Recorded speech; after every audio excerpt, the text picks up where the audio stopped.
Welcome to एके पाठशाला पिलामाने आज video आम आलोचना करवा रज पर्व उपरे गोटे रचना जोटा कि बहुत गुरुत्वपूर्ण रहिबो तुमर बहुत समय श्रेणी शिक्षक बा शिक्षयित्री माने तुमको रचना लिखा कही था एवं ये रचना लिखा कही था ए बहुत समय तुमको रज पर्व उपरे रचना लेख बोली कही था। तो यही भिडियो आम रज पर्व को नहीं रचना लिखा। तो चलो पिला माने कौन सब रचना लिखा। प्रथमे आम उपक्रम लिखा। उपक्रम कौन लिखा ना रज संक्रांति ओडिशार एक अनन्य एवं लोकप्रिय गणपर्व। यह मुख्यतः कृषिभित्तिक पर्व ज्येष्ठ मासर शेष दिन आरंभ होई आषाढ़ मासर प्रथम दिन पर्यंत यही पर्व 3 दिन धरी पालित हुए।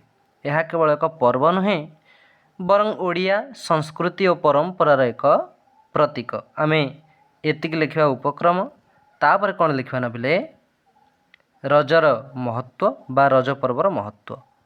विश्वास करा जाए जे यही समय माँ धरित्री माता ऋतुमती हुअन्ति तेणु चाषी माने यही केते दिन जमीर हल करने बंद रखते जहा फल धरित्री माता विश्राम नेबे।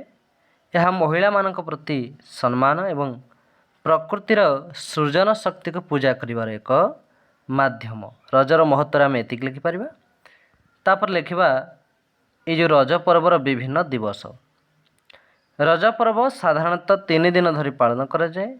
जेमती कि पहली रज यह पर्वर प्रथम दिन।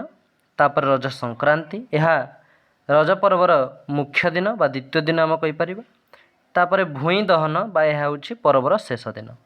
यह छड़ा चतुर्थ दिन को बसुमती स्नान भाव पालन करा जाए जो दिन धरित्री माता को स्नान कराई पूजा करा जाए। रज पर्वर विभिन्न दिवस आम जानले। तापर आम कौन लिखा रचना ना रजर परंपरा। रजदोली रजर सबुठारु आकर्षणीय दृश्य होउछि गाँ गाँ बंधा जाइथा सुसज्जित दोली। ये रज परंपरा विषय आम रजदोली कथा निहाती जानिया दरकार। कौन ना रजर सबुठारु आकर्षणीय दृश्य होउछि गाँ गाँ रे बंधा जाइथिबा सुसज्जित दोली जो झील मैंने नुआ पोशाक पिंधि दोली खेलती एवं रज गीत गाई। रजर खाद्यपेय कथा जदि देखा आम रज पर्वर तेज रज पर्व पिठार विशेष गुरुत्व रही। पोड़पिठा मंडा पिठा काकरा आदि विभिन्न प्रकार सुआदिया पिठा प्रस्तुत करा जाए एवं आमे से सब को खाई थाउ। एवं जदि रज पर्व आम खेलकूद कथा देखा झील मैंने दोली खेलिया व्यतीत ताश पशापाली और अन्य पारंपरिक खेल खेली था। सेहीपरि पुओ माने कबाड़ी लुडु बागुड़ी आदि खेल माति था। झील मैंने रज समय नुआ वस्त्र अलंकार पिंधा सहित निज हाथ में मेहंदी लगाई बेस सजबाज होता। शेष रज पर्वर उपसंहार आम लिखा रज पर्व ओडिया समाज रे भाईचारा आनंद एवं महिला मानकु सम्मान प्रदर्शन वार्ता बहन करे। आधुनिकतार प्रभाव रे यही पर्व पालन शैली रे अवश्य किछि परिवर्तन आसीथिले मध्य एहार मूल भावना एवं उत्साह आज भी अतुट रही।